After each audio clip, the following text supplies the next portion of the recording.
There are many things that make our world go round, like the sun, the earth, and football. The beautiful game has been played in one form or another since the dawn of time. But have you ever wondered where it came from? Well, today we're going to take a look at where it was invented, who invented it, and how it rose to become the most popular sport in the world. So where did football come from? Well, as with many modern inventions, it all started in Britain. Football as we know it today is a combination of two popular sports in 19th century England, soccer and rugby. At the time, there were hundreds of different ways to play football across the country, but they were all pretty violent affairs, with little organization and even less safety. In those days, matches could last for hours, and the only way to score was to carry the ball over your opponent's goal line. Needless to say, this led to some pretty brutal injuries.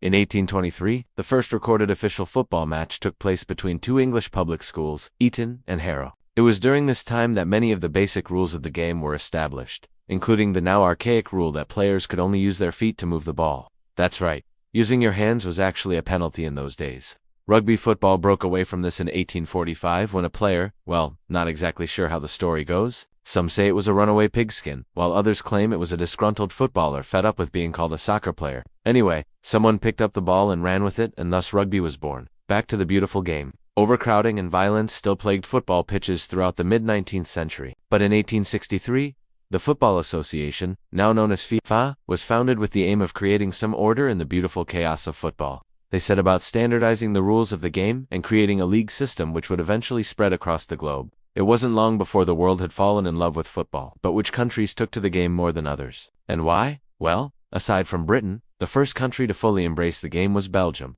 The Royal Belgian Football Association was founded in 1895, and by 1906, they were playing an international friendly against the Netherlands. The French also adopted the game quickly, while the rest of Europe took a little longer to warm to the idea of a sport with so few clothes. The United States, who had their own professional football league by 1920, didn't quite see eye to eye with the British about how the game should be played, particularly on the issue of what to call it. Rugby was widely played in American universities, and the name stuck, so they went with soccer.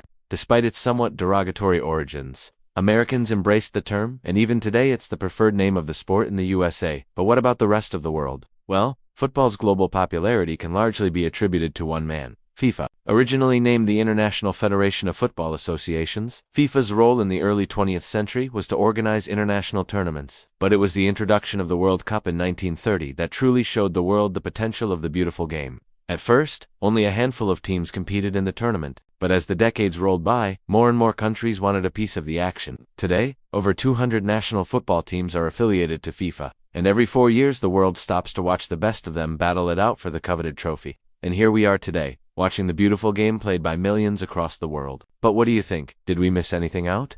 Let us know in the comments below, and don't forget to subscribe so you never miss an upload. See you next time.